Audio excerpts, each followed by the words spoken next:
Hello, fictional. Welcome to the What If Issei. Today we are gonna see, what if Issei is son of Sparda and Eva? Part 7. If you end up liking this video, please consider subscribe, so without further ado, let's get into the video. In an abandoned building the sound of gunfire was heard as well as a demonic roar as from outside, you can see the windows flash from the gunfire going on as blood splattered on the wall as well.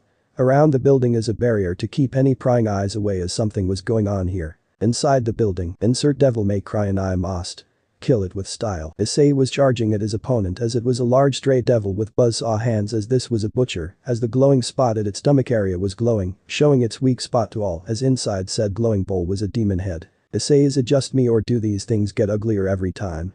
Riaz asked as she dodged an attack and ran the side of the wall firing at the demon. Personally I say it's better not to ask. Issei called as he fired upon the devil as he soon saw the demon roared before the stray, but its buzzsaw hands to the wall and sent it at Riaz. Riaz, look out. Issei called as he used the demon pole to get Riaz away, as she only had a few strands of hair sawed off as Riaz sighed in relief. Thanks Issei. Riaz said as she was grateful. Don't worry about it, you can thank me once we kick this devil's ass back to limbo. Issei said before he began firing at the demon with the intent of ending its life. Way ahead of you came the voice of Caddis as she ran in with a drop kick as she hit the devil in the back with Pegasus before kicking off it and using her gauntlet Ifrit and pulled the demon down to its back. Hurry and finish it off. Murayama called as Asia was treating her injuries. And we have a winner folks.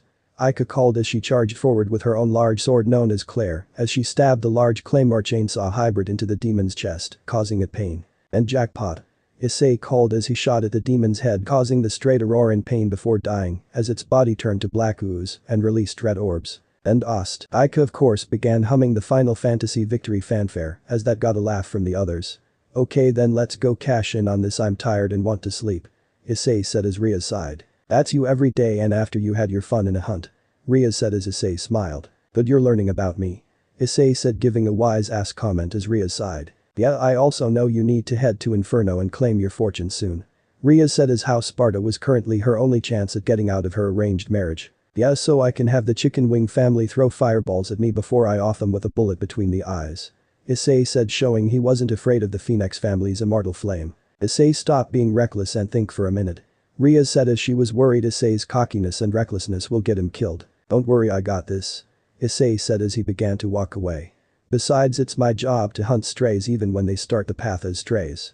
Issei said before he left to the portal followed by his brood as they headed home from another hunt. Scene break. Riaz found herself in what looked like a church in Inferno with a pipe organ playing, but this church was different as on either side of the pews was angel and devils alike as Riaz was trying to make sense of what was going on.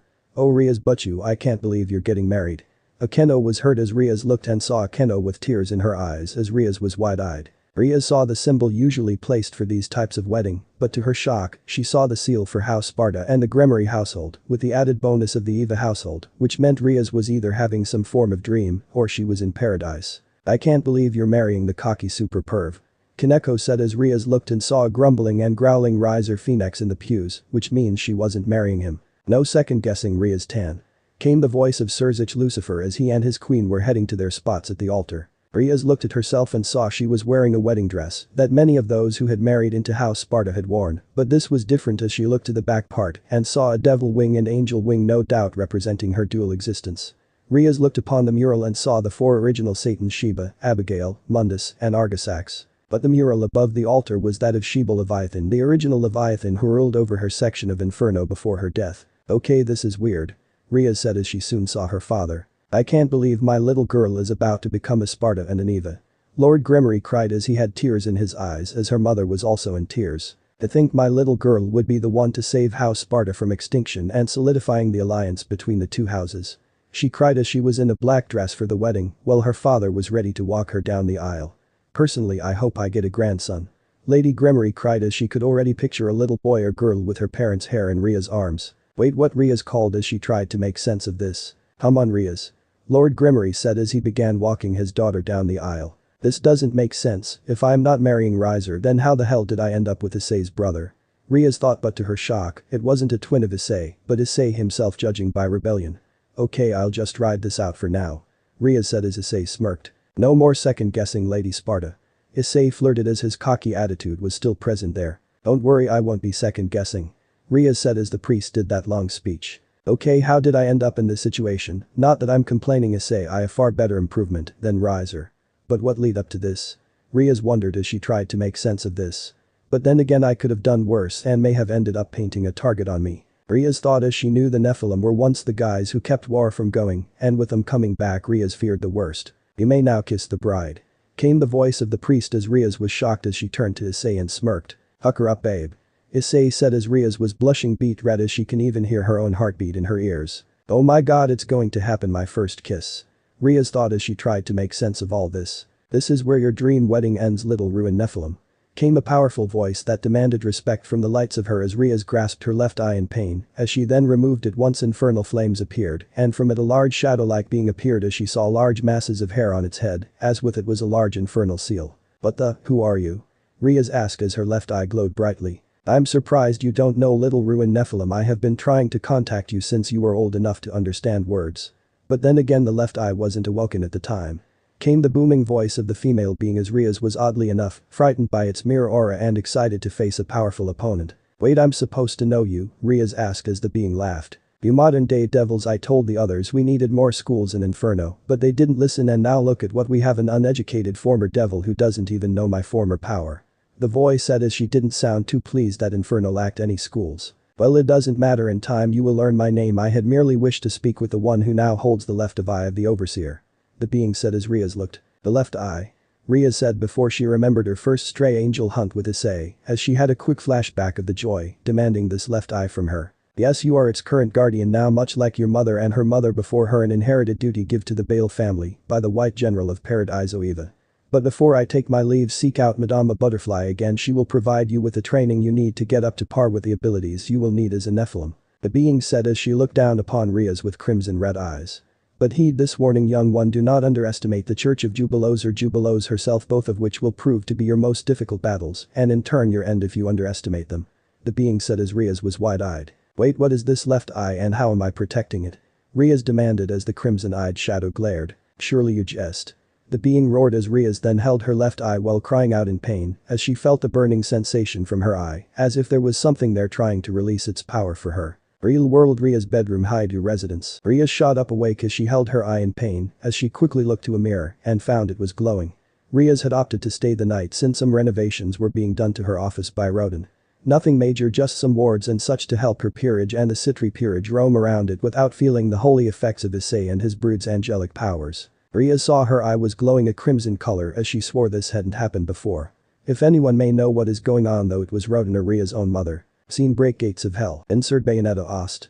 Gates of Hell. Issei was enjoying a strawberry sundae as Hades was sleeping on the floor nearby with the other familiars, as Ika's familiar, who she called Sue, was in a cube form while she slept. I don't get how you guys leave your familiars here most of the time, Issei. I ain't running an animal daycare. Hyoudou said as Issei ate his sundae. Yeah, well, I can't leave them alone in the office, and mom was too busy with errands to watch them for us, so you were our last bet. Issei said as he saw Kaneko's cat with the hell rages. But at least little Kaneko's familiar made some new friends. Issei said as he then looked at Miriama's familiar. And so did Riaz. Issei said as he saw Riaz's bat hanging from the bloodbird stone wing. Issei, you do know that internal disputes are out of my control, unless said disputes fucks up the Trinity, or is going to fuck up the Trinity. Hyoudou said as Issei nodded. Yeah, I know. Issei said before the door opened as Issei looked and saw two men. A middle-aged man in a suit and a fedora as he walked to the bar, as with him was a grumbling angry midget of a man who was clearly Italian as Issei saw them. Friends of yours, Hyoudou? Issei asked as Hyoudou smirked. Don't worry, they are, Issei, meet Morrison. Hyoudou said as he gestured to the middle-aged gentleman. So you must be the famous hunter Hyoudou wanted me to correspond with. Well kid, nice to meet you. Morrison said, shaking Issei's hand. And the fat little deadbeat is Enzo, he'll be Ria's contact, since you two are both leaders, it would help you guys out. Hyoudou said as Enzo glared. Hey, I don't mention your money problem, Eggman the Destroyer. Enzo said as he was smoking a cigar as his thick Italian accent was very much present. I will once you pay your tab. Hyoudou said as he took out a cigar and lit it before taking a draft of it. Yeah, sheesh, can't a guy catch a break? Enzo said as Issei chuckled at that. Anyway, I let Riaz know about you, my familiar went out to leave a message for her. Hyoudou said as he smoked his cigar. You best head out also, Issei, I think your friends won't stop the manhunt of you for a while. Hyoudou said as Dante smirked. Well, it was fun while I lasted, I guess. Issei said as he got up and headed out. By the way Rodin, I need info on the Phoenix family, mainly Riser Phoenix, when he finds out he can't have something he desires. Issei said as Rodin smirked. I'll have it by tomorrow, Issei. Rodin said with a smirk as he walked off. No doubt he had been gathering information on him for a while now. And Ost, scene break school. Issei arrived just in time as he passed by his friends, who glared at Issei. You fucking liar. Mitsuda called out as Issei looked. Let me guess, found out after how many weeks that I tricked your asses again? Issei said as they were shocked. Why haven't we learned not to trust your words yet? They asked as Issei smirked. Because I'm the only friend you have that can get you a chance of getting laid. Issei said as the two had tears in his eyes. Anyway, I need to head to class, so unless you have something useful besides your cramped VIP lounge, then beat it. Issei said as Mitsuda was shocked. Wait, you know about it? The glasses-wearing friend asked as he was shocked about it. Yeah, I found it last month, way ahead of you. It's all good, but the cramped space doesn't help. Issei said as the boys were now scared. I wonder what would happen when the ladies find out. He asked as they soon cowered. Nah, I'm just fucking with you guys. By the way, the ladies back at the Orc want to meet up, so I'll see you guys later. Issei said before he took his leave. As for him, it was just another boring day in kiddie prison school. Scene break that afternoon. Issei was sitting on the new desk for himself, as so far they handed out more devil flyers and Nephilim flyers, as Issei, under Ria's and Akeno's constant pestering, was now doing paperwork over the stuff. Okay, remind me again why I have to do this shit? Issei asked as he signed the stuff that needed signing. Because you'll be doing it one day and it will be far worse. Ria said as she went over the reports. Since they were both leaders and all, Ria's handled her own paperwork and read the ones Issei was too lazy to read and had him sign the ones needing said signature. Yeah, but it's a complete waste of my time. Issei said as he signed some of the last few papers. You know, maybe you should take it easy, Issei. Have you seen the reviews from the Nephilim contracts? Akeno asked as Issei looked. Yeah, Ria's is actually pretty popular, especially with some of the ladies who need major help. Murayama and Cadis are a close second, but Aika is the one who needs the most help.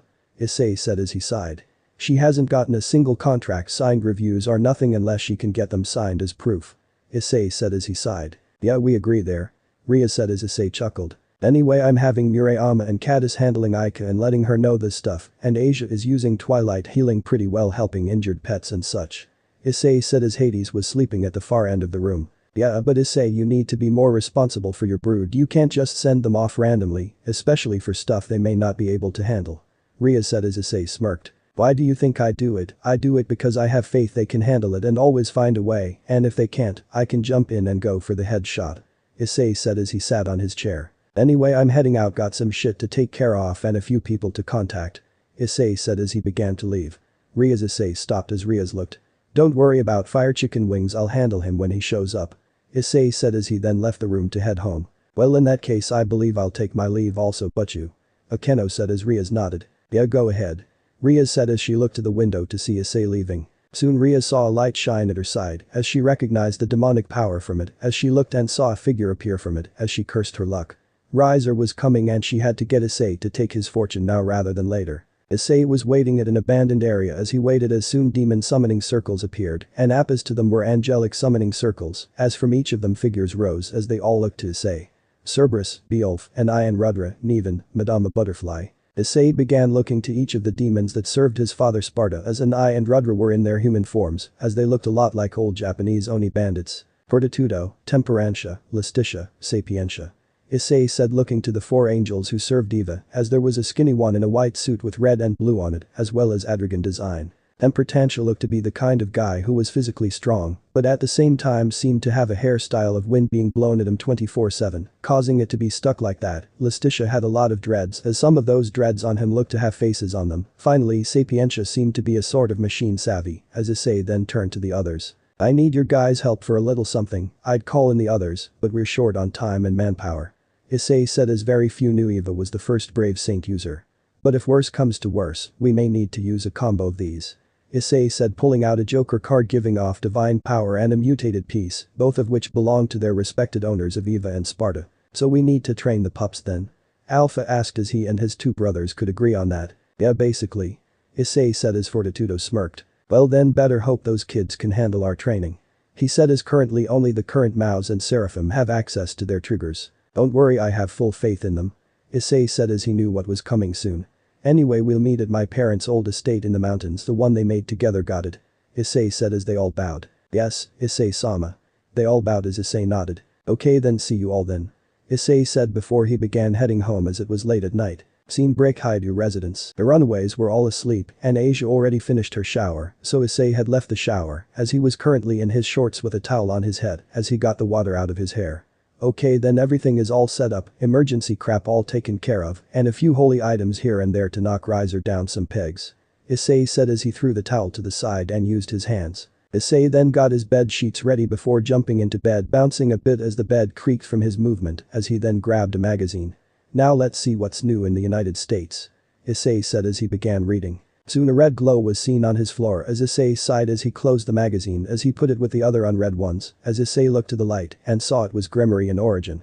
Soon Rias came through as Issei sighed to himself as he should have expected as much. Soon from the portal Rias came out as Issei sighed at this, no doubt having a hunch as to what was going on. Okay Rias, what's the emergency? Issei asked as he can name a few reasons she was here and two of them are her family and the Phoenix family. Issei, please, you have to take my virginity as the leader of House Sparda. Rias said as she had already went through all the channels prior to coming here, even having Grafea have Phineas confirm it. Yeah, normally I'd jump straight into sex, I mean I got a list of ladies who can vouch for my prowess, but, Rias, you don't have to do this. Issei said as Rias wasn't listening as the lights had been dimmed as Issei eyed twitch. Why do I have the feeling Mom is somewhere beyond the grave crying tears of joy that the girl who I reincarnated wants me and is a redhead? Issei thought as he thought this. Meanwhile in the place beyond limbo and purgatory, Eva sneezed as she was with her husband Sparda in the next world as Sparda looked to her. Dearest, are you okay? Sparda asked as he looked to Eva in worry. Yeah, I just can't help but laugh and cry tears of joy that one of our sons is about to be married somehow.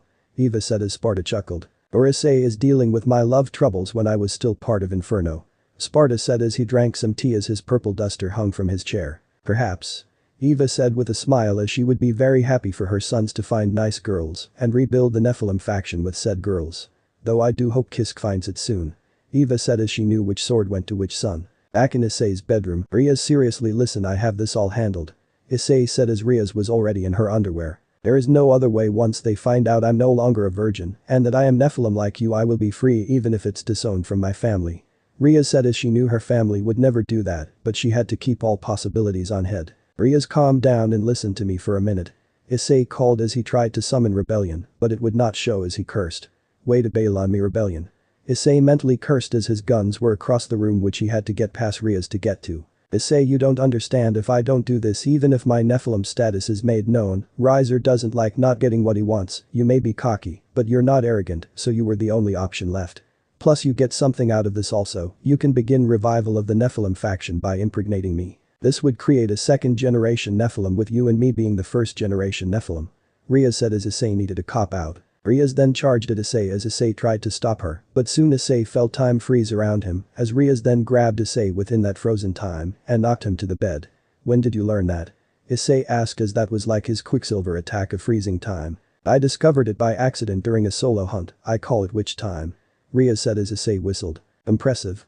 Issei said as she would be a tough opponent for him to fight even with him being on the bottom right now. Issei, you're a pervert and you also are the only known male to revive the Nephilim faction. You, me, Asia, Ika, and the other three, we're the last hope for the Nephilim's revival, a basic Adam and Eve, but if you don't, you'll be dishonoring your mother's dream that you promised to complete. Rias said as she removed her bra as Issei saw she was making a low blow there. So Issei, for my sake and the sake of future generations of Nephilim, please do this for me. Rias said as Issei saw the desperation in her eyes. Rias. Issei called as he hugged Rias. I can't. Issei said as he hugged her. I can't do that until I know you're strong enough to protect yourself, the kid, and the brood you will one day lead. Issei said as he hugged Rias close. I already lost my mother. Strays came in and ripped her heart out and ate it. I can't let you die like that or worse fate. Issei said as he remembered hiding in the closet when it happened. Issei, Rias said as she saw Issei wanted her and his brood to become strong enough to protect themselves. That may be why he is reckless with them, he's trying to get them stronger and get them to become the first high-class Nephilim since the faction had fallen. She honestly felt bad about this, she was being selfish, but so was Issei, but she saw his logic, it wouldn't be the first time a servant rebelled. Soon a light filled the room as Rias sighed as she was too late. They took too long as Rias was currently in her panties right now. If only she had moved faster, maybe she should have used a powerful aphrodisiac to make him wild. Soon a woman in a maid outfit appeared as Rias still had the Nephilim amulet around her neck as she glared at the woman.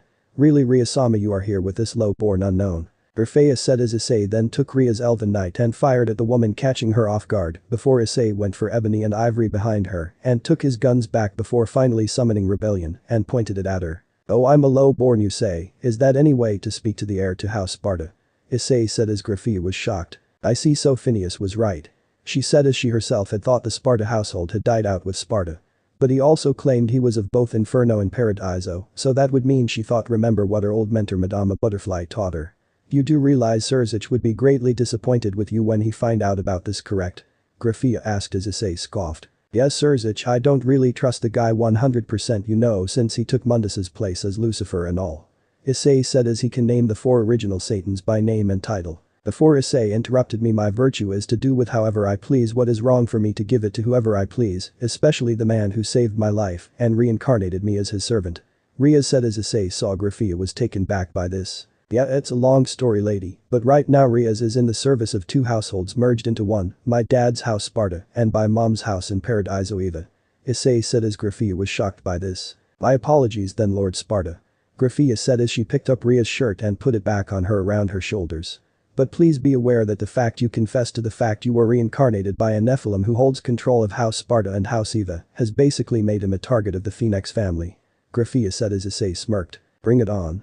Issei said as he did a taunt. "But both of you should think for a moment, Ria's will be the next head of Gremory, but the Sparda household and its name still hold great power in Inferno even after the war." Grafia said as she looked to Ria's. "A union between the 2 houses would expand both their reaches to Inferno and is possible a revived Nephilim race." Grafia said as she remembered the respect Sparda and her mentor Madam held for the Nephilim. "Pardon my interruption, Lord Sparda, my name is Grafia and I am in service of the Gremory family and was a former student to Madama Butterfly and through her, I knew your father Sparda. Though I was unaware he had a son." Grafia said as Issei put his gear away. "Actually it's sons, I have a twin brother running around somewhere out there, so if you see another me but not as good looking, that's probably him." Issei said as he looked. "Oh, and call me Issei, Lord Sparda was my old man." Issei said as he laid down. "Well then we best be leaving then, but what piece did you give Ria's?" Grafia said as Issei looked. "She's the dark slayer of my brood, basically the queen, so yeah." Issei said as he sat there.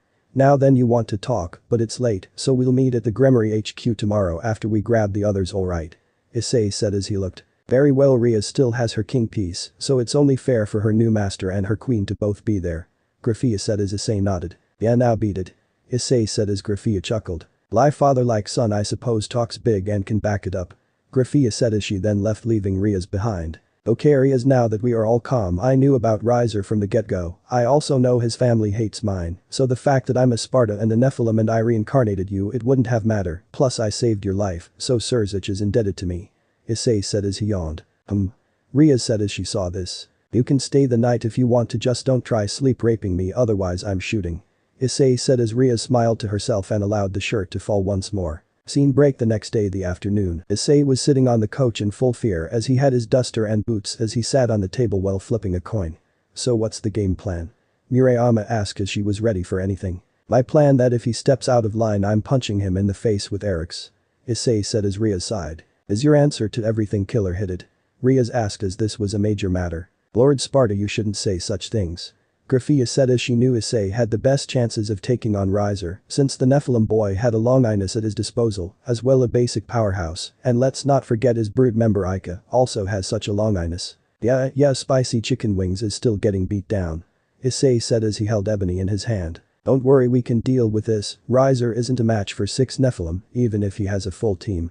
Murayama said as Caddis went over the data Rodin gave them on Riser before. "Issei, whatever you do, don't set him off." Ria said as Caddis laughed a bit. "Too late, he's already planning it."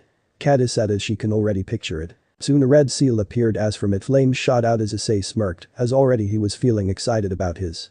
Issei can't see a phantom phoenix appear for a minute as he already knew one thing. Devil armworthy.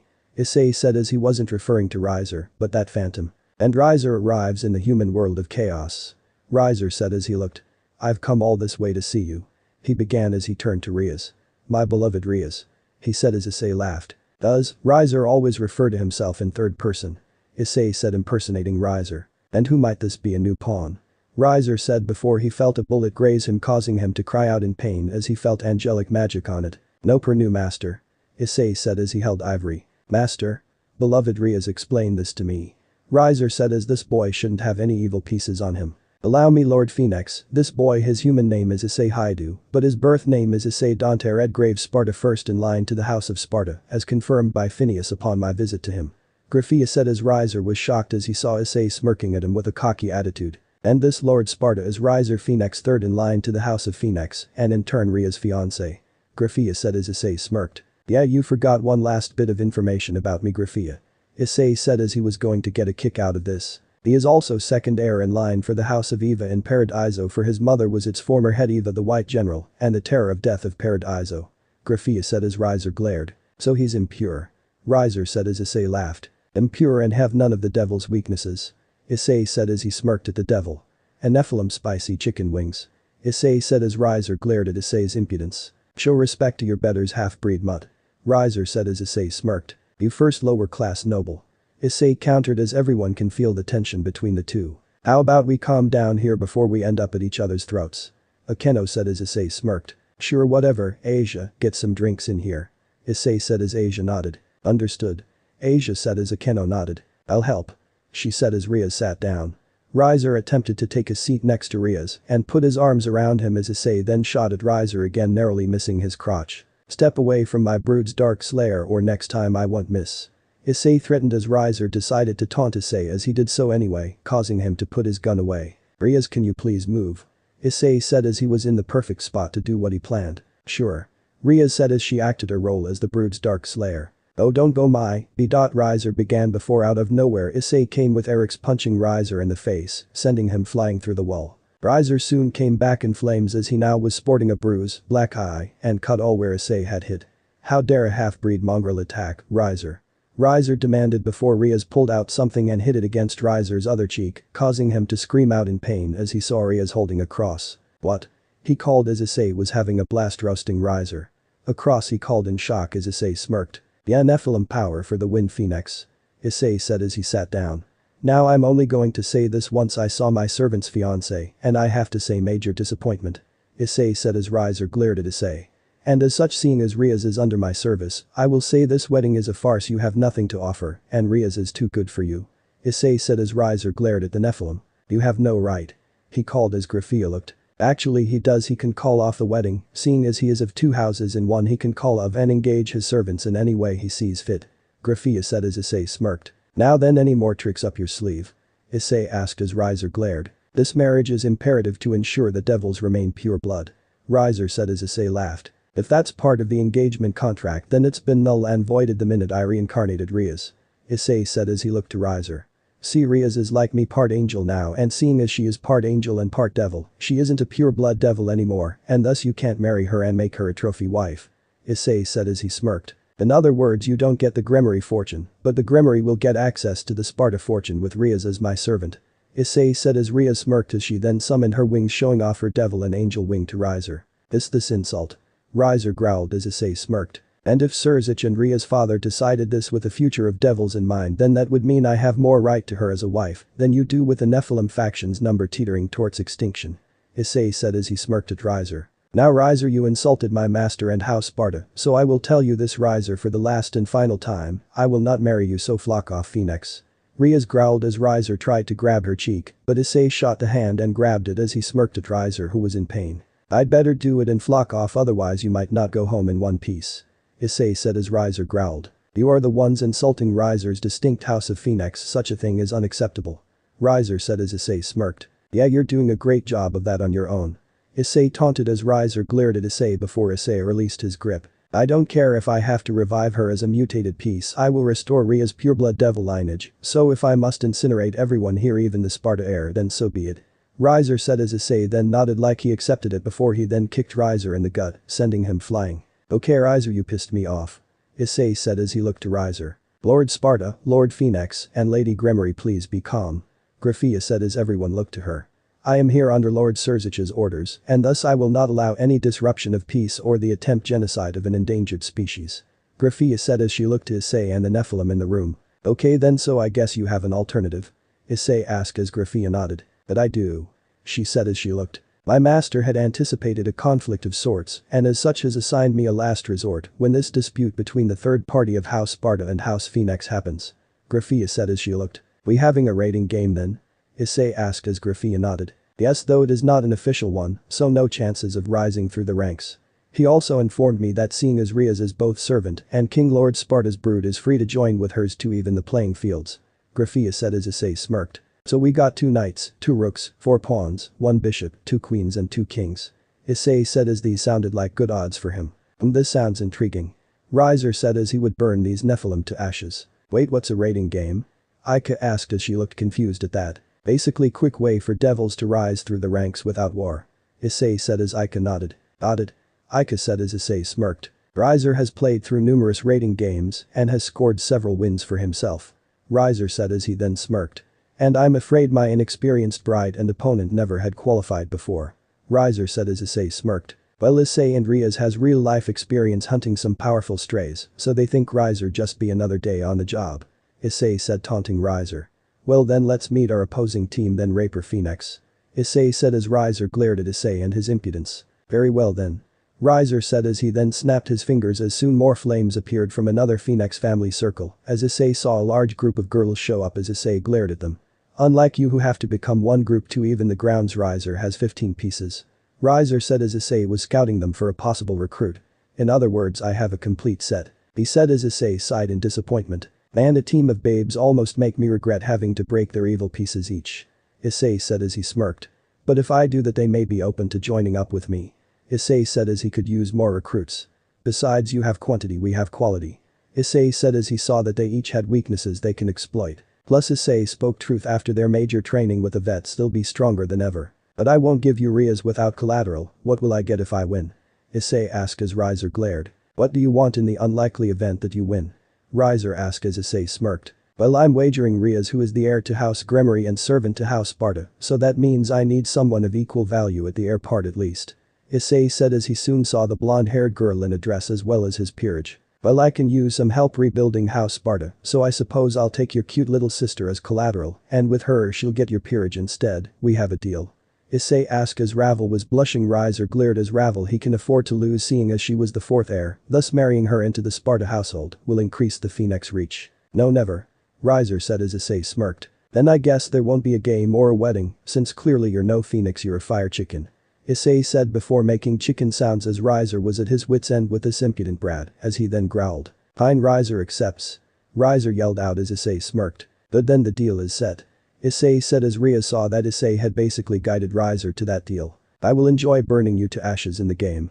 Riser said as Issei smirked. And I'll rip off those phoenix wings of yours and hang them on my wall as a trophy and turn your immortal flame into a devil's arm. Issei said as Riaz felt both scared and excited as she swore she saw behind Issei was an insect-like chiropteran-like demon, while behind Riser was a phantom of a demonic humanoid phoenix. Then this party is about to start. Issei said as one thing was for sure, an old rivalry has been reignited between 2 houses. Let me show you what you're dealing with, spicy chicken wings. Issei said, summoning his boosted gauntlet before he charged. Mira. Riser called as Mira soon appeared as Issei then pulled out Rebellion and made a cop-out move, but she soon felt a burning sensation at her torts as she saw the Ophian angel pull at her chest before Issei went flying at her as he then slashed through her weapon and part of her side with his father's heirloom sword. Mira tumbled back as Issei smirked as he then sent bullets at them as they all dodged, but Riser then looked at the wall as he saw a note was there in the wall written in bullets. You're next, Riser Phoenix. Riser saw he may have underestimated Issei before the battle started. Hey Grafia, tell your brother 2 things for me. Issei began as he looked to Grafia. Tell him that we agree to the raiding game and then tell him that the heir of House Sparda is coming, and when he does, a lot of shit is about to go down for those who toy with my servant, my brood, and my house. Issei said he was basically telling her that he will tear down any pure blood supporter and anyone who crosses Issei. Very well, I shall inform him immediately. Grafia said as Ravel was scared a bit at the show of power Issei demonstrated as she saw him use angelic weapons, so in Ravel's mind they were at a disadvantage big time. Riser, you should have quit while you were ahead, now you're about to see what happens when a Nephilim makes a devil cry. Issei said as Riser laughed. The devil may cry? How quaint. Riser said as he went to his peerage as he saw how nervous they all were. I look forward to it, son of Sparda. Riser will see you at the game. Riser said before he and his peerage vanished the same way they had appeared at Fist. So what do we do now? Aika asked as Issei smirked. We get training. Issei said as he knew just the place and hopefully he can teach the Gremory peerage and his brood how to trigger. Guess the devil trigger will make a comeback. Issei thought as that kind of power would really be useful in the upcoming fight. The group were walking the path as Issei was carrying a light pack for himself. Behind him was Riaz, Asia, and Aiko all carrying heavy bags, while Kaneko had the heaviest of them all. Issei, I'm going to murder your sleep. Riaz said as she was not used to such heavy lifting. Oh, calm down Riaz, it's all part of the training. Issei said as he looked as the girls struggled with the bag. Don't you think you're being a bit hard on them? Akeno asked as she looked. Yeah, a bit, but they really need this. Issei said as he saw Kiba and Kaneko pass by them, as did Murayama and Katis. We only get 10 days to train and get ready. Lucky for us I brought in some training friends, they can train you guys, and we can be undisturbed. Issei said as Akeno looked. Who did you summon to help us? Akeno asked as Issei then smirked before walking away, leaving a confused Akeno. Scene break. Sparda Eva Mountain Estate. Wow. Riaz called as she didn't expect this place to be their destination. I know. Asia said as towering before them was a huge mansion that had both devil and angel statues on it, as this house was like a collision of angelic and demonic designs. Yeah, my parents' summer home is pretty cool. Issei said as he opened the gate. This place is where my parents trained and developed their strength that made them such legends. Issei said as they entered. And, it's here we'll train to get the maximum strength of the training. Issei said as soon bats flew around before they formed into Nevan in a very slovenly outfit, as it left very little to the imagination, which shows why she owns a strip club. My, oh my, it seems they arrived. Nevan said as soon Cerberus showed up in his tri-human form. You don't say, well then welcome Issei-sama. Alpha said as his two-pack brothers followed close behind. You've kept us waiting long enough, pup. Came a gruff and prideful voice as they saw a man with a very wild look and a scar over his eye as he looked down upon them. This was Beowulf, a light beast of Inferno and Rook of Sparta. Look brother, we finally have guests from Issei-sama. And I said as Issei sighed. I see brother, how shall we entertain them? Rudra asked as I looked. I don't know. And I said as Issei rubbed his eyes. Well, we have to think of something. Rudra said as Riaz then sighed. Brother Issei-sama's dark slayer is sighing. And I said as Rudra looked. Sight? What is sigh? Rudra asked as I looked. Well, sigh is when. And I began before Beowulf roared as he then hit the two over the head. Both of you shut up. He yelled as feathers flew off of him as he bashed both of their heads into each other. Very well, as you wish.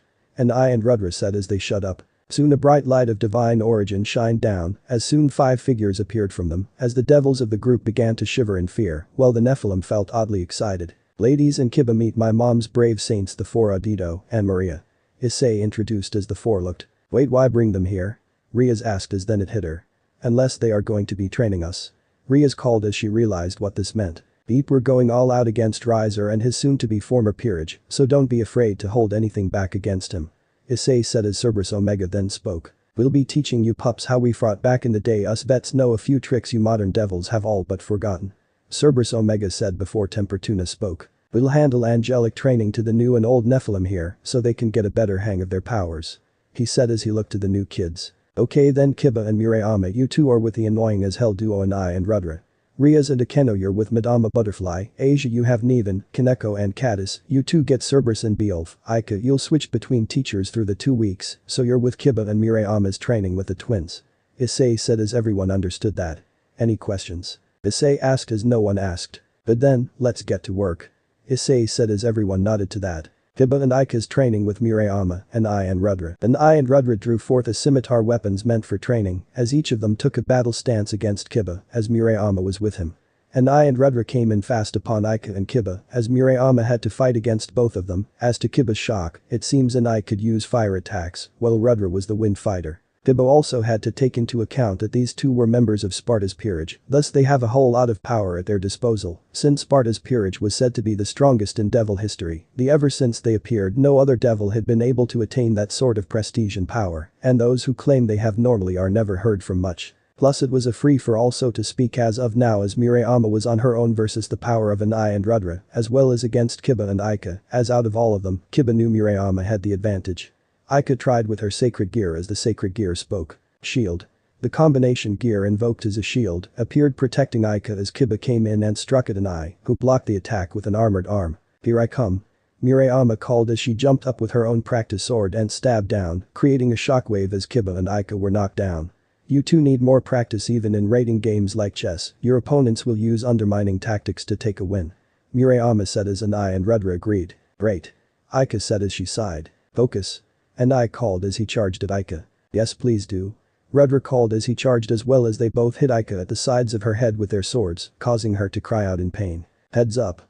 Came another voice as soon Aika was wide-eyed as tentacle-like whips came at her and wrapped around Aika as it revealed to be the angel with dreads in his hair as he was looking more and more like a little pervert. Okay, I've seen enough hentai to know where this is going. Aika called out as the angel began to pull back on his weapon of choice. Sorry, I try to avoid that kind of thing, but people never stop making that reference. He said sadly as he hated being mistaken for a pervert just because of how his angel trigger was formed. Why God do you curse me with this angel trigger form? He asked sadly as he had tears in his eyes while sulking as the tentacles whips restrained Aika before throwing her to a wall hard as he had a cloud over his head. Later with Riaz and Akeno training with Madama Butterfly. Madama Butterfly charged at Riaz and Akeno with her fists as Akeno barely avoided the attack while Riaz dodged at the last possible second activating witch time, which slowed time down to a near halt. Riaz took the chance to starting shooting and attack Madama Butterfly as luckily the bullets were filled with dummy rounds while the blade was a training sword. Soon time resumed as Riaz quickly jumped away as Madama Butterfly though sent backwards, fixed herself with her butterfly wings and fired energy bolts at the two, causing them to avoid the attacks. Crap, she doesn't hold back with training, does she? Akeno asked as Madama Butterfly basically gave them a trial by fire here. No kidding, makes me worried she may actually be trying to kill us. Riaz said as she quickly avoided Madama's next attack, which was what looked like some sort of hand made of hair which punched the ground near them as they saw Madama smirk with her arm through some circle. What was that? Akeno asked as she never seen such an attack before. That my little victims is what is called a wicked weave, it's normally a first stage attack which opens the path to higher skills such as torture attacks. Madama said as she walked over to Riaz. But that uniform is getting in your way, normally Nephilim with your battle style have a specially made set of clothing that allows them demonic and angelic power to flow easily and when they don't they have to go buff. Madama said as she was right behind Riaz who was in her gym uniform. So let's get rid of the annoyance. Madama whispered into Ria's ear before she sent her hand upward in a blade sort of way as her nails seemed to be like blades as they soon cut right through Ria's clothing, leaving her as bare as the day she was born save for the heels made from the elven knights. Hi. Riaz cried out as she tried to cover herself as her red hair glowed and once again formed the dominatrix outfit around her body covering her up. No Riaz, I want you to retract your hair. Madama said as Riaz was wide-eyed as was Akeno. What? She called out as Madama sighed. Believe it or not, your hair is what assists with the wicked weave attacks, so if you want to master it, you need to form the hair into different forms and be able to retract it. Madama explained as she looked as Riaz looked against it, causing the strongest queen of Inferno to sigh. I guess it can't be helped, the only way to help you master this is with shame. Madama said before she took Ria's Nephilim stone and sealed it into a jar, causing Ria's hair to retract cut off from the stone. Now let's see how you do without this important piece of your power. Here is your training exercise, Ria's Gremory. Madama Butterfly began as Riaz was full on naked once more. Akeno here will be following you all day with a camera like a major AV and also no clothing for you. Basically you're going to learn to walk around naked till you can use your powers to form it into what you need it to. Madama said as a camera appeared in Akeno's hand as it was a video camera. Though Akeno said as this was too good to pass up. My little familiar here will also record you in case you try and order Akeno to stop. Madama said as she snapped her fingers and her familiar appeared as it was a fairy who was holding a video camera of her own as she flew around Madama. I hate you. Riaz glared as Madama smiled. Ironically, Graphia said the same thing when I trained her. Madama said as her familiar and Akeno recorded Riaz in her sticky situation. Burn in Paradiso. Riaz said with a glare as Madama smirked. She said the same thing also. Madama said as the two were ready to continue training. Soon Fortitudo appeared as he attacked Riaz who quickly dodged. No time for a break, we shall continue training you little exhibitionist. Fortitudo said as Riaz glared at him. I am not an exhibitionist. Riaz called out pointing at him, forgetting she was trying to cover her bouncing breasts and crotch area as the fairy lowered down to Riaz's lower region. Your folds say otherwise. Madama teased with a wink and a smirk as Riaz was wide-eyed as she looked down and saw how it glistens. You guys suck. Riaz growled as she saw Madama outsmarted her. But Kaneko versus Caddis versus Cerberus trio and Beowulf. Beowulf roared as he was punching and kicking at Kaneko, who was being pushed to her limits as she dodged and avoided the attacks. Here is your lesson, little feline. Beowulf called out as he then kicked Kaneko in the gut, knocking the air out of her, as well as burning her with a little light before she went flying. Never underestimate your opponent, give it you all from start to finish. Beowulf roared as Kaneko got up. Otherwise I may end up freezing you. Cerberus Alpha said as he appeared with two combat batons, much like Nightwing from DC Comics, and hit her with them, causing ice to form on the parts it hit as Kaneko quickly jumped away. My kitty cat, we dogs have you outnumbered. Cerberus Alpha said as he stood over the ledge Kaneko fell down from. Soon Kaneko as she hid to get a sneak attack and saw arms shoot out of the hillside behind her as they were that of Ifrit as soon Caddis appeared.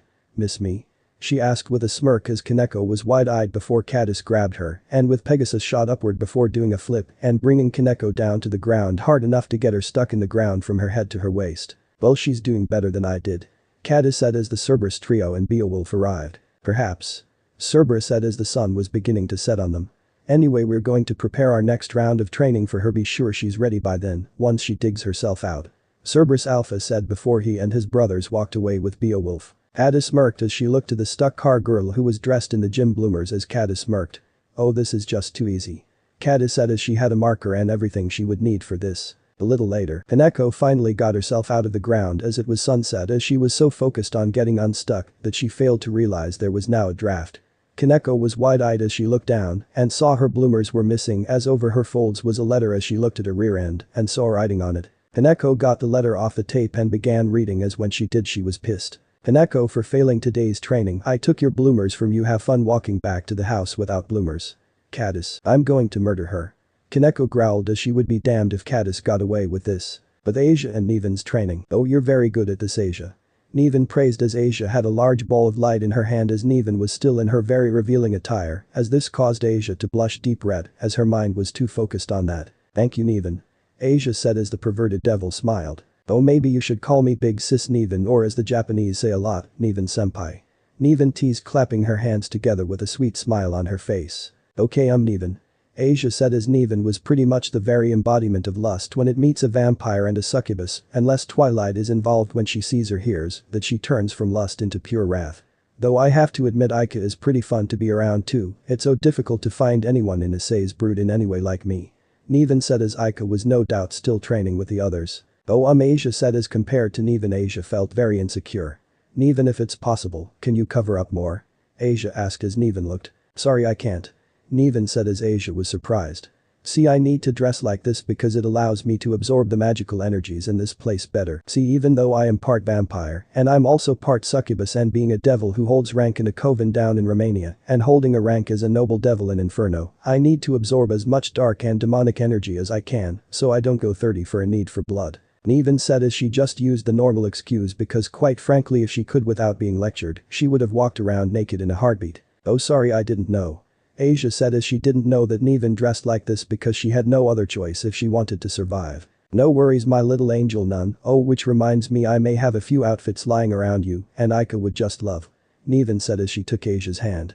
"Come on, we'll just tell Riaz and Issei-sama that you're a natural with magic, which you kind of are," Nevin said as she then took Asia to show her the outfits Asia might like and corrupt Asia to be more like Issei and Ika. Scene break that evening. "Okay, Riaz, Ika and Asia, you're on cooking duty tonight," Issei said as Riaz looked. "Wait, what?" she asked as this was getting out of hand, especially since Madama still hasn't returned her clothing, forcing Riaz to use the apron to cover up more. But Riaz did get the power she wielded to have her hair cover her body a bit more, much like a sort of bra and panty form. But the bra part can allow her breasts to be seen from below, while the panty part was more of a tiny thong. "Well, Riaz, your magic is great, honestly. You're going to need to learn how to utilize it with the angelic power going through you, as much as you don't want to admit it, unless it suits you. You're basically the big guy upstairs' new favorite kid, so right now you need this time to practice with Asia and Ika here," Issei said as Asia and Ika were also dressed in their school gym uniform. "She's got you there, Ria-senpai," Ika teased as Asia nodded. "Okay, so we have all the ingredients, and before I forget, the other reason I asked is because you three are currently neutral ground for my parent servants, since the angels and devils here don't want their food mixed with each other. Reason being, angels apparently eat food when it is cooked in holy water, since it's a delicacy for them, and also because it's proof the food was blessed by good or something like that," Issei said as he waved his hand. "Great." Ria sighed as she wondered how she fell so low. "Anyway, if you ladies need any help, don't hesitate to call up Murayama and Caddis, they have experience with this," Issei said as he walked away and was soon out of the kitchen. "So let's cook then," Ria said as Ika looked. "I call devil meals," Ika called as she ran to get the ingredients and set up her station. "Wait, let me help with that," Riaz called, going to help Ika. "I suppose I can call the others to help with the angels' meals," Asia said as she went to take care of that. Meanwhile, in Nevin and Madama's room, Madama was on the floor clutching her chest in pain as Nevin tried to help her. "Madam, try and regain control of it," Nevin called Lucky to put this room as soundproof. I am," Madama gasped as on her chest was the queen chess piece that belongs to House Sparda. "But I'm running out of time." she said as Nevan was shocked. You don't mean that? Nevan began as Madama nodded. Yes, I'm turning sooner or later I'll end up just like all those other strays when the evil pieces were fully distributed. Madama said as Nevan was shocked. Nevan, prepare the gymnasium area of the household Riaz needs to take my power. Madama said as Nevan looked. Why? Nevan asked, wondering on the why, knowing that the strongest pieces of a king who was killed would always become strays first, starting with the pawns, then the queen, then the rook, then the knights, and finally the bishop itself. In fact, Cerberus and Beowulf were probably next in turning into strays. Because Riaz, she's an Umber Witch Nephilim. Madama said as Nevan was wide-eyed. The original keepers of the left eye. Nevan said as she helped Madama to the bed as she calmed down. Yes, Riaz has the left eye, so when she became a Nephilim it turned her into an Umber Witch Nephilim. They can utilize Limbo, the home of the stray devils, and with it her power, as long as they have a powerful devil, be it stray or otherwise, to help them utilize the power, one that they trust and the devil trusts in return. Madama said as Nevan looked. So that's why you took a liking to Riaz, because now that she is a Nephilim, she has the power to become the revival of the Umber Witches of the Nephilim faction. Nevan said as Madama nodded. Yes. As you know, the Nephilim faction, unlike Paradiso's rings and Inferno circles, had divided their hierarchy into the 9 levels of Yggdrasil, each level having a supreme class Nephilim to lead it, with Issei, the god of chaos, sitting upon its highest level of Asgard. Madama said as Nevan nodded. Yeah, I know that much. Nevan said as she sat next to her fellow peerage member. But 2 of those levels are commanded by the 2 Nephilim types mentioned. The Umber Witches Nephilim and the Lumen Sages Nephilim. Madama explained as Nevan looked surprised. Nevan was surprised. So there were 9 levels of the Yggdrasil for the Nephilim faction, and each of them had a crazy powerful Nephilim leading them if memory serves right. Inferno and Paradiso launched a full-scale assault on 8 out of the 9, since Issei, who sits atop his sacred mountain, was not to be disturbed by any of the factions. For us, that order came straight from the 4 original Satans themselves. Nevan said as this was turning into something big. But if the eyes were originally Issei's, then what happened to him? His entire faction was wiped out and he didn't act. In fact, he hasn't even been seen or heard from since the Nephilim appeared in chaos and built themselves as their own faction. Nevan said as this truly was turning into an even bigger conspiracy than what the new Satans and Sparda had cooked up all those years ago. At Nevan, I'm not sure. All we know was that the 8 levels were tasked with overseeing and protecting the world by both Issei and the King of Paradiso. Madama said as Nevan looked. So there's a chance Issei is still alive somewhere. Nevan said as Madama looked. I'm not sure exactly, but I do know that the left eye was given to the Baal house, but the right eye of the Overseer, the right eye of light, was never located after the Nephilim fell.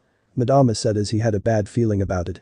But I don't know why, but maybe this goes all the way to Paradiso and Purgatory. Madama said, only knowing of one angel who has lusted for the eyes, but she was and should be trapped deep in Purgatory.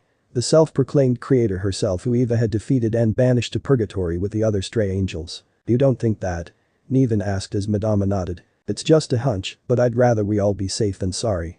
Madama said as she figured the Church of Jubilees may be involved somehow. Meanwhile, deep in Romania, off the coast of Vigrid Isla del Sol, at the highest point of a tower designed to be that of divinity and the heavens themselves, a man sat upon his over-expensive chair. As he looked to the statue, he could see clearly in his office.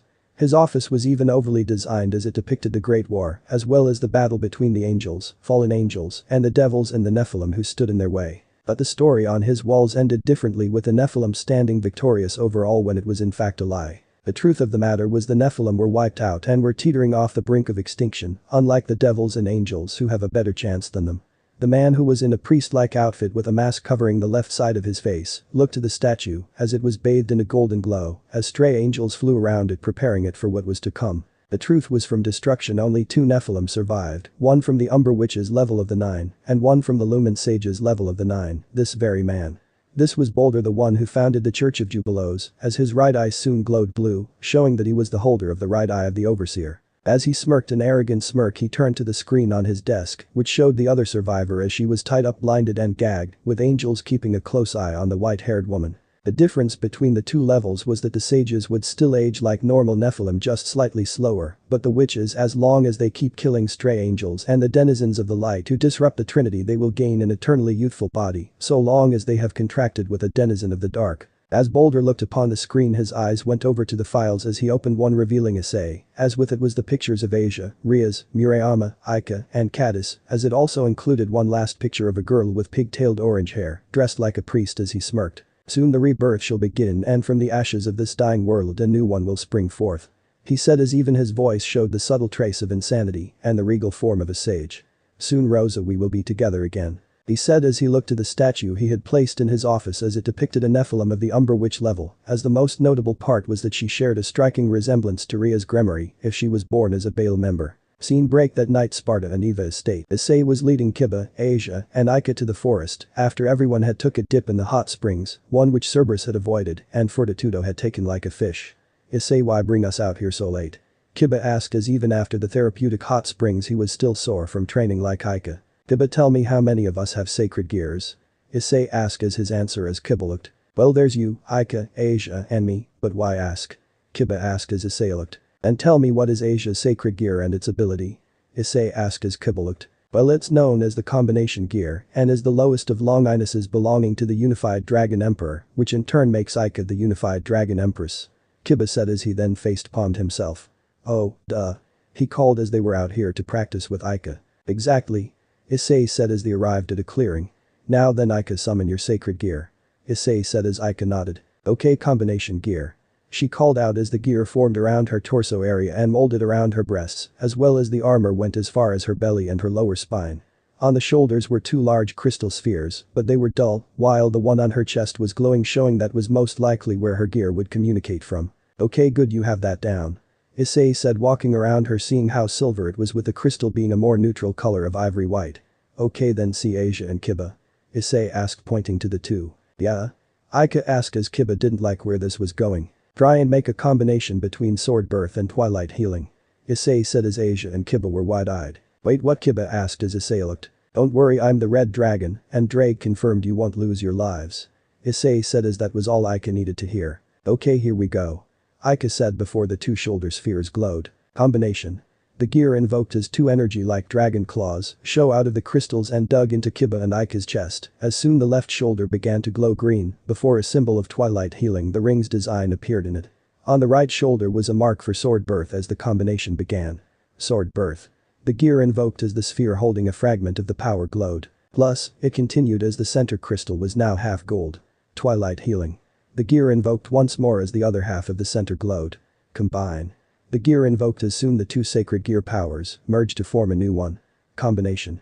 Healing sword. The gear invoked as a katana appeared in Ika's hand as the blade itself was green as its hilt had the design akin to twilight healing as Issei smirked. Okay then, how do you two feel? Issei asked, looking to the two as they were holding their chests where the claws had grabbed them before vanishing. I still have my sacred gear, but it's like a small part of its power was taken and it's already replaced it.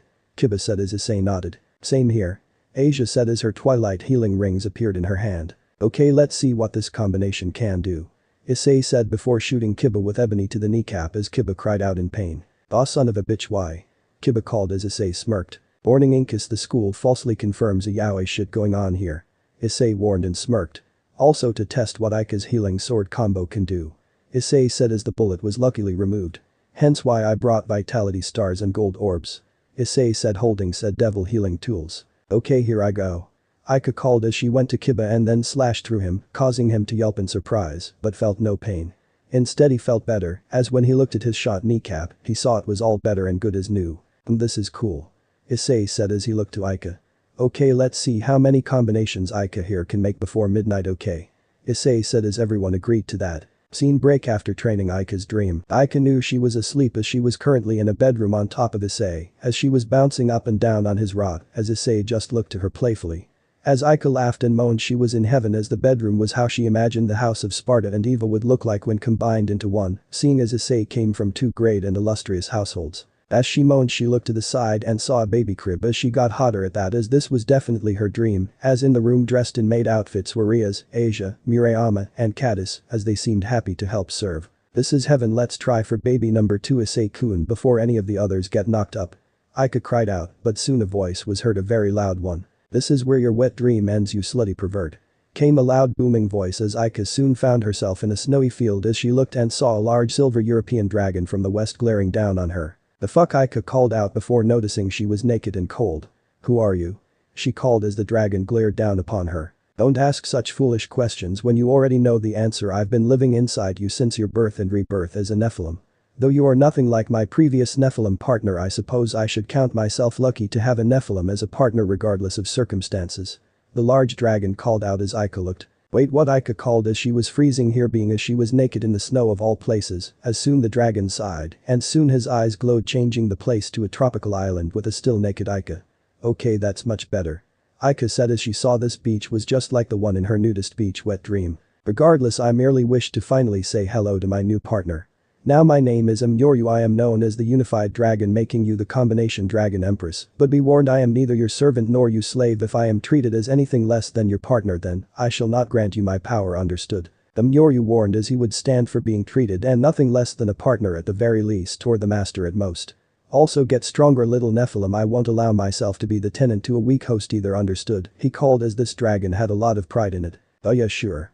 Ika said as the dragon nodded. Very well then, the night is not ended yet, so I shall be here for now, enjoying whatever area your dream provides. You can have your slut-like perverted fantasies.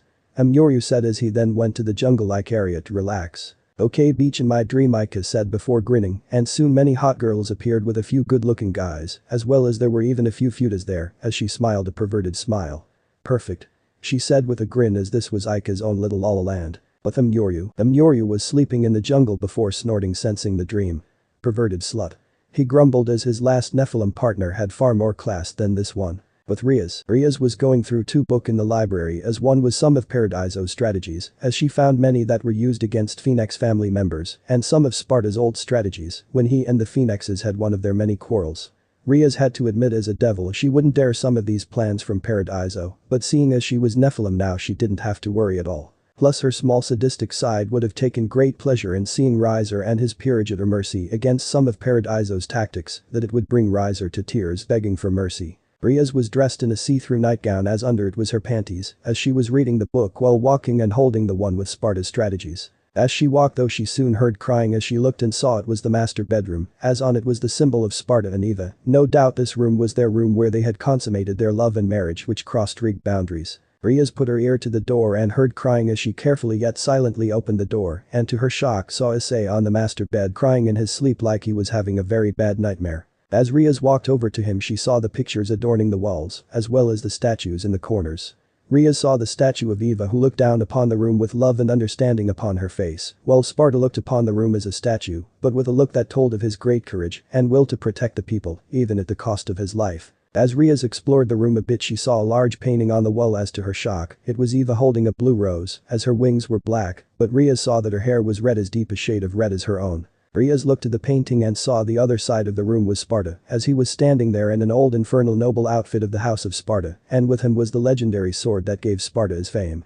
The sword of Sparda, as Riaz heard stories of it, how it can take on a scythe-like form, as well as an axe-like form. Now that Riaz thought about it, she assumed the rebellion may not have only been made from Sparda's own rebellious attitude, but also as possibly an offshoot of the Sparda. Riaz soon saw the painting that just by looking at it was the most precious of this family, as on it she saw Sparda and Eva, together with their wings shown as in a crib was two infants, as she knew one of them was Issei himself, as the other she assumed was his brother. She looked down and saw a small table with many pictures, as she saw Eva's the day Issei and his twin were born, smiling but exhausted, as she looked at her two boys and held them close to her, as she soon saw another of a sleeping Sparda with his two infant sons in his arms, as the next photo was of a child Issei and his twin with Eva smiling at a smaller house. Riaz then saw Issei was still in tears before she sighed to herself as she looked to him and sat on the bed next to him.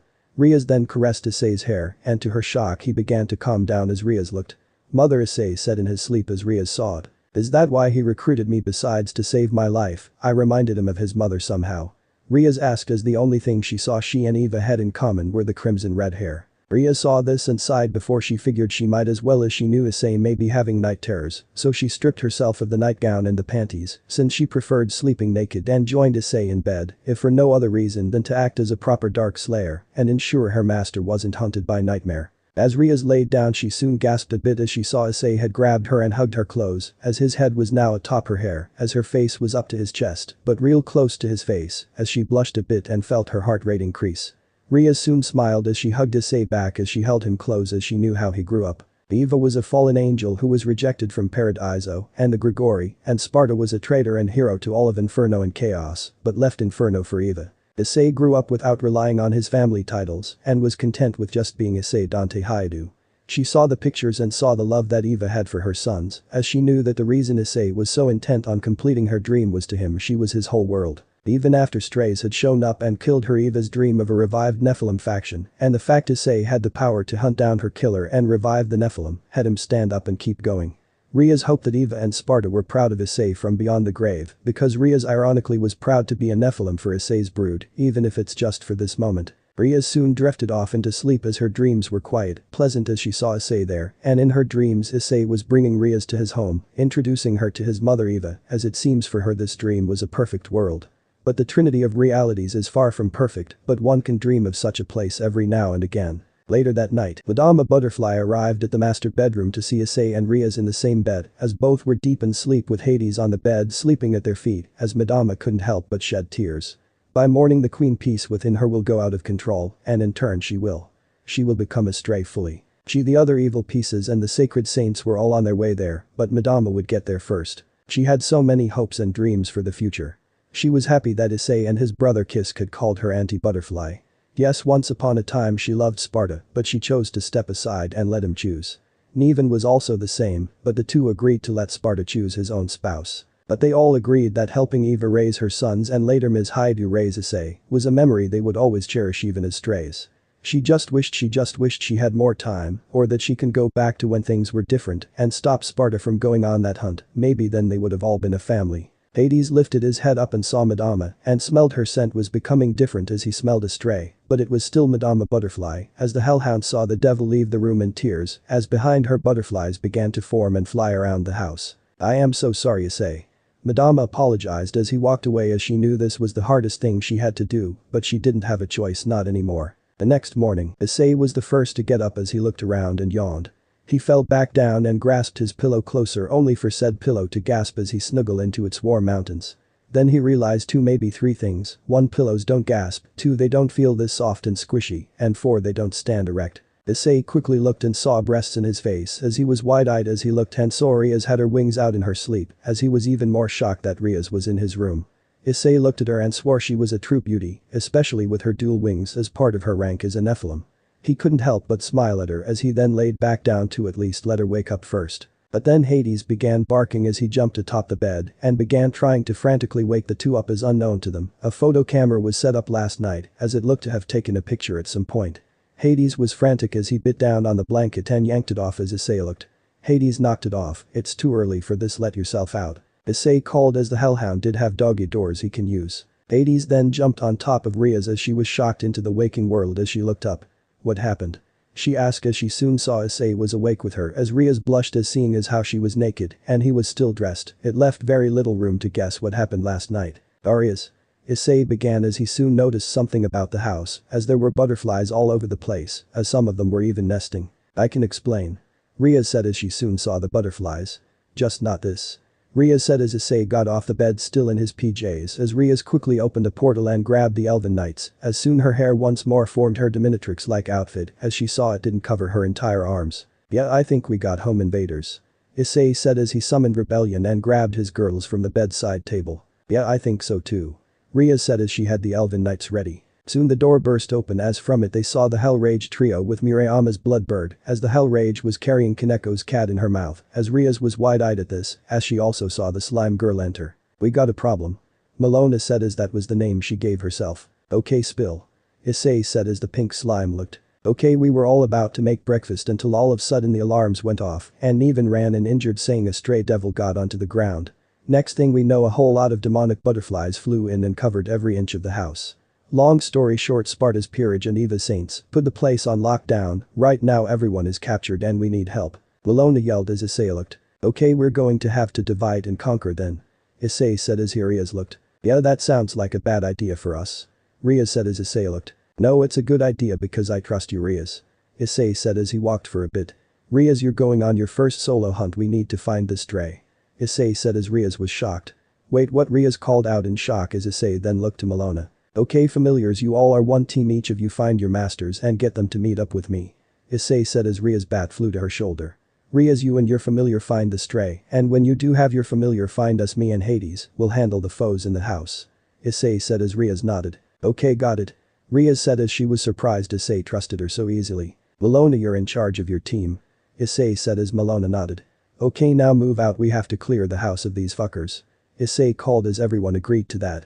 They soon left the room and saw the entire hallway look like a butterfly nest from hell, as they saw some of them got real big and very demonic. Okay, split up. Issei said. 3 small groups then went their separate ways and began fighting their way to their goals. But Ria's devil aspect of the house, Hall of Sparda, insert Devil May Cry Ost Cathedral. Ria's arrived at a hallway area as she looked to either side of the hall, as she saw the pictures of all the Spardas before Issei's father, as some of them included their families while others were destroyed.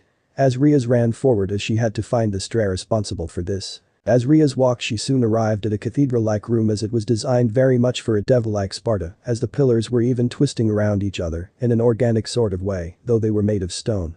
As Ria's ran, she soon felt like she wasn't alone in the room, as she had the elven knights in her hands at the ready, as she walked carefully, taking careful and cautious steps. As Ria's walked, the walls soon began to move. As to her shock, they were moving like some sort of swarm was walking around it, as soon they flew out. As to Ria's amazement, she saw the stray devil must have created these creatures somehow. And Ost. Start Devil May Cry 1 Ost Public Enemy, regular battle theme. The butterflies roared out as they began attacking her, as some of them were firing rockets from their rear ends. As the rockets propelled them towards Ria, she quickly dodged last second and activated her witch time. Ria's then began firing at the demon insects, as when she fired at them she saw their wings began to get holes in them. She switched to her sword and began slashing at them, as some of them had lost their wings fully before the witch time was over and the butterflies were grounded. Ria soon began punching and kicking them as she used the added bonus of firing her weapons before she killed a few, creating red orbs for her to gather. Ria's then saw the butterflies were airborne once more, surprising her as one hit her and knocked her to the wall, causing her to drop elven knights from her hands. Ria's tried to force the beast off her, but it kept trying to kill her, causing her to reach for the first thing of the dresser she could grab. Turns out the item she grabbed was a shotgun, which she grabbed and fired at the devil insect, causing it to be blown to bits. Ria's then grabbed another shotgun and began firing dual shotgun blasts at them, using her own power to instantly reload them after ditching the shells. Ria's then kept firing until the shotguns shattered, as no doubt in Ria's mind, they weren't made to handle a combo of angelic and infernal power. Ria's then ran forward before jumping up and using the elven knights on her feet to shot at the bugs as she ran over them before she flipped and grabbed the guns for her hands as she then pointed them at her opponents. Ria's then saw one come up behind her before she smirked and dodged at the last moment. To slow. Ria's taunted as she once again activated witch time before she began the cycle again as she began beating down on the demons with trained ease. Soon the witch time was over, and just in time too, as Ria shot the last devil bug in the face, causing the bullet to go straight through its body and out the other end as it exploded like its friends, providing her with plenty of red orbs. And Ost. Soon Ria saw a large shadow hovering above her as she looked up and saw to her shock a very large demonic butterfly as it had pincers and a tail as it moved around the ceiling. Insert Devil May Cry 1 Ost Red Hot Juice, Phantom Appearance Battle. The creature soon spread its wings and flew downward as the cathedral was quite large as it glared down upon Ria's and roared, showing its face was even that of a demon. Ria saw her familiar pop out as she saw what it was signaling. This wasn't a stray, it was a servant, so Ria's now had 2 off this giant fucker. Ria's charged forward and began firing at it as she saw her strategy with its offspring wouldn't work. Ria's needed new plan before she quickly remembered something. Ria's quickly opened a portal and pulled out a vial of holy water, which she smirked. Perfect. Ria said as she then charged angelic power into it out of pure instinct, giving it a major boost before she jumped upward to the being's back and smashed it down upon it, causing its wings to burst into flames as it roared in pain and began its attempt to put out its wings. Ria's then continued her assault on it as she fired and slashed at the monster with her Angel Slayer katana as she smirked at it. Ria's knew she may need more of an edge as she ran up a pillar and jumped off it as she soon saw a glowing spot on the creature's back and smirked. The devil roared as it charged at Ria's and tried to sting her with its tail, but Ria's quickly dodged, activating witch time once more with a call of to slow and began her plan. Ria's looked up and saw a large spike-like object on a chandelier as she knew what to do now. Once witch time ended, Ria's shot at the creature's face, both bare and armored parts, as he got its attention. Come on, come to the center. Ria's thought as soon the creature began to crawl towards her as it raised its pincers and brought them down, only for Ria's to dodge last second, activating witch time. Okay, let's do this. Ria's called before she ran up the pillar, unaware of a glyph appearing at her feet before she arrived at the top. Ria's then aimed and smirked as she had a one-liner for this. Bingo. She said before firing at the chain, causing the chandelier to fall as the spike on it stabbed into the creature's red spot, killing it as it cried out in pain before the red orbs shot out of it like a geyser. And Ost. Ria smirked as he sighed for a bit before she noticed the red spot was left behind as a sphere of sorts as she picked it up as compared it to a red orb. She saw that it didn't match as the red orb had a face-like design, while the sphere was a carefully designed sphere. Riaz then looked and saw another door she had missed, as it was blocked by a red wall of sorts as she smirked at this. Riaz then brought the orb to the wall or tried to, but saw a stone wall appear in her way as she sighed. Great, leave it to Sparda and Eva to design their household with puzzles. Riaz said as she knew they were involved with that somehow.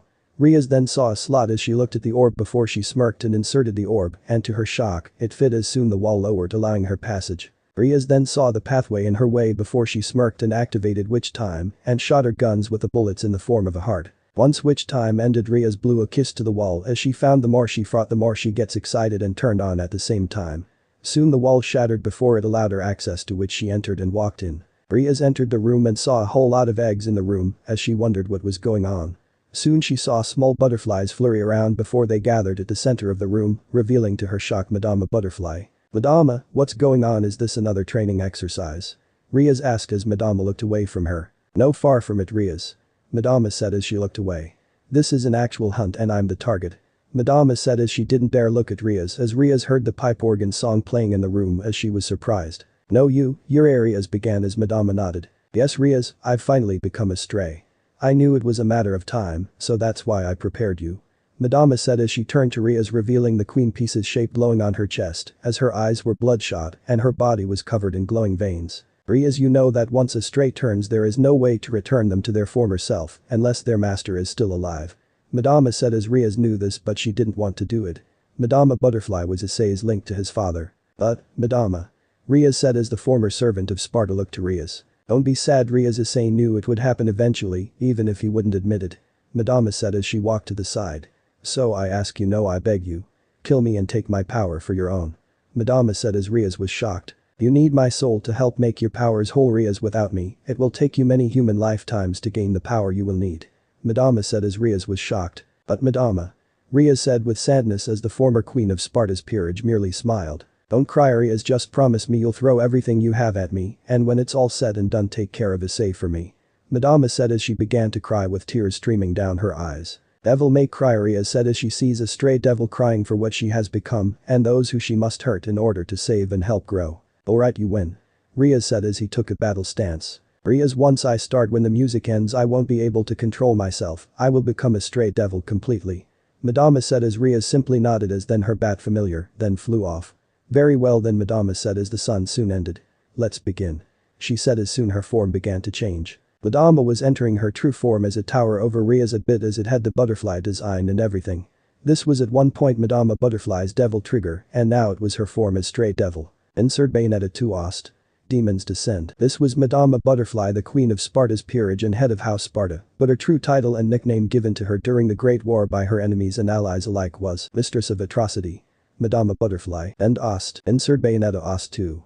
Alron, Whisperer of Dementia. "I'm sorry I have to do this, Madama, just know I do this because you asked me to free you," Riaz said as she pointed the guns at Madama Butterfly. Madama Butterfly nodded as her tears were now crimson red as these were tears of blood as her body soon gave the piece control before it began the battle. Madama Butterfly punched down upon Riaz who avoided the attack as Riaz switched to more angelic power as she fired at her opponent's face. Riaz fired at Madama Butterfly as Riaz was at a major disadvantage as Madama was triggered while Riaz didn't have so much as a balance break on her side. Madama sent a strike at Riaz with her fist but Riaz quickly jumped over it and spread her legs to better avoid it. As Riaz landed on the ground she needed a way to win as her bat familiar had already flown off to find the others. "I'm going to need some help," Riaz said as she quickly used witch time to avoid another attack. Riaz, seeing this, quickly began making her attack on Madama, unaware that the Infernal was well versed on the existence of witch time. Once Riaz felt witch time end, to which Madama Butterfly attacked, causing Riaz to quickly bend back and slide under her fists, causing another witch time to start as Riaz got up and began running up Madama's arm. Riaz fired at Madama's face in an attempt to defeat her, as soon Riaz began punching and kicking at Madama's face, as soon witch time ended once more as Madama was knocked to the wall, but she quickly regained her footing and tried to grab Riaz, who quickly jumped out of the way and avoided the attack. Madama then smirked as when Riaz dodged one attack she was quickly hit by a sneak attack of another of Madama's arms, before some of the eggs hatched revealing caterpillar and butterfly-like creatures which went at Riaz in an attempt to attack her. Riaz cursed as she began firing at the little offsprings as she quickly made quick work of them as she then saw Madama use the distraction to strike as Riaz was hit hard, causing blood to come out of her mouth from the strike as she was soon sent to the wall hard as she saw this. "Damn, she's strong," Riaz said as she saw that she was at a major disadvantage. My best bet would be to use my angelic abilities, but I still haven't been able to truly access them at will. At most I only could access their healing factor part. Riaz thought as she needed to think. Madama went after Riaz as Riaz was wide-eyed before she quickly witch-timed by avoiding the attack and causing Riaz to unleash a fury of attacks upon her. Riaz soon saw a blue glowing spot as she felt her left arm glow as she quickly gained an idea. Riaz shot at the blue glowing spot and when she did she was teleported to the spot as Riaz saw she was now hanging on the wall edge before she saw a red glowing spot on Madama and her right arm glowed to that. Riaz quickly used the blue bullet she will call her Ophian Angel bullet and was at Madama who she quickly punched in the face, knocking her back. Once Riaz was on the ground again she used the new Ophian Demon bullet and was able to pull Madama to the ground hard as Riaz smirked at this. Riaz then felt strange as she looked at her body as it gave off a glow for some reason as Madama was struggling to get up as she looked to Riaz. Riaz time for the climax. Madama said as she then lost control again and went at Riaz who quickly dodged the attack and activated witch time. Okay then, let's hit the climax. Riaz called out as she was ready. And Ost, insert Bayonetta Ost. Let's hit the climax. Makmur. Riaz invoked the spell she learned from this training as Madama was surprised as soon a large portal appeared behind the stray devil, as from it, a large wooden horse appeared as it was very demonic in origin. Riaz quickly jumped to its head before her suit vanished and went into a portal of its own before the crimson hair of the wicked weave came out of the ground around Madama before it forced her to the wooden horse and restrained her to it, wrapping everyone except her crotch, but her legs were restrained. Madama moaned as the edge of the demonic metal wooden horse grinded against her folds as Riaz then began to pull down on the stray as this caused her pain. Riaz, now is your chance. Take my power now, drain every last bit of infernal power through the wicked weave. Madama called, gaining some control of herself as this would be Riaz's only chance. Okay, but seriously, you are clearly getting off on this. Riaz called out as she saw Madama was a masochist and was able to hide it very well. Riaz then saw her new wicked weave glow as Madama began to grow weaker and weaker, with the hair gaining a pulse. No doubt Madama was losing power. Madama then smiled as she had flashbacks to her time with Sparda and later with Issei and Eva before it ended with Riaz as this brought tears made of her own blood to her eyes. Sparda, my love, I hope I honored you and one day we will see each other again. Madama said sadly as she soon felt the climax finish. Riaz then saw Madama's body spew out blood before the wooden horse was broken and under it a portal appeared and began to produce hands of demonic power which began to pull Madama through. Riaz, I will see you soon, but for now I shall call Limbo my home. Madama said before the last of her power was taken and in turn was absorbed into Limbo as a stray devil. And Ost. Riaz saw the house was returning to normal as she saw a huge mass of red orbs was left behind as Riaz saw they were drawn to her no problem, basically adding to her wallet as she smirked. Incredible. Riaz said as she felt different before the windows were now clear and she saw her shadow. To her shock, Riaz saw her shadow was now in the shape of Madama Butterfly as this was very much shocking to her. Riaz, my power is now yours. Serve Issei well and use this power wisely. Madama was heard within Riaz's head as it was in ancient Enochian, the language of Inferno before the Great War, as Riaz then smiled. Wow, what happened here? Issei was heard as Riaz saw Issei run in as he looked at the damage that was caused. Issei, did you find everyone? Riaz asked as Issei nodded. Yeah, though they might need some therapy and a lawsuit before they get better. Issei said in a joke, basically saying they were okay. I see. Riaz said as Issei saw her shadow and tweeted. Wow, what happened to Madama Butterfly? Issei asked as Riaz then sighed sadly. I think you know what happened, but it will still be a long story. Riaz said as Issei simply waved to her. Don't worry, I know it will happen eventually, that's why I try and milk as much time with them as I have. Issei said as Riaz was surprised at that. Scene break the next day. Tempertunia had summoned some stray angels as Riaz was ready for this. Now Riaz Gremory make quick work of the stray. Tempertunia said as he looked to Riaz. Got it. Riaz called as she quickly began the angel's major beat down. After strikes from her new wicked weave and witch time, Riaz performed a torture attack which was a bit sexual, as soon the angel was dead, releasing some halos. Well then it seems beating Madama wasn't a fluke. Issei said as he looked to Riaz. Yeah, seems like you guys are ready to take on the Phoenix Peerage. Murayama said as Caddis nodded. Anyway Asia, I have a present for you. Issei said before summoning an angelic shield of sorts before tossing it to Asia. What is this? Asia asked as she saw it caused her eyes to glow blue. Your new angel weapon, it's called Titan and basically it's a powerful defensive and melee weapon. Issei said as the weapon soon vanished and melded with Asia's base weapon. Okay everyone, let's get back to training, we still need all the strength we can get to take on hot spicy chicken wings, so get back to it. Issei called as he smirked.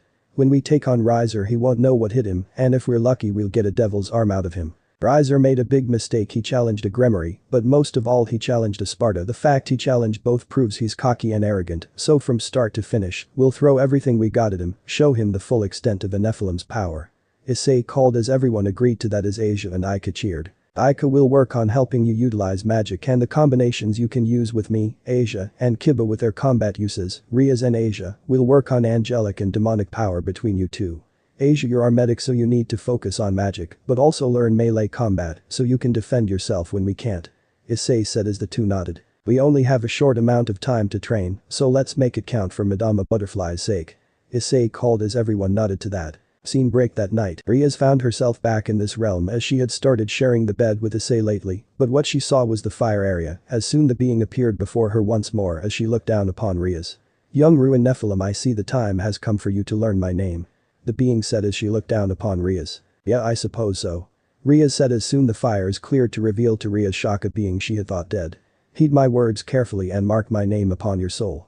I am Queen Sheba Leviathan, former Satan of Inferno before the Great War, and now I am Queen of Limbo, home to the stray devils. Now that you have gained Madama Butterfly's power and now have her as your contract, you will have access to mine and any stray devil's power, even ones you have defeated, but only if you trigger. Sheba said as Riaz nodded. I understand. Riaz said as the two looked at each other as they knew Riaz was the last hope for the witches level of the Nephilim faction, as Riaz's left eye glowed red, showing that she held more than just the ruined power of the Beel clan. End of the here. So that's it for today's video guys. Before you go, just like the video and share it with your friends. Bye.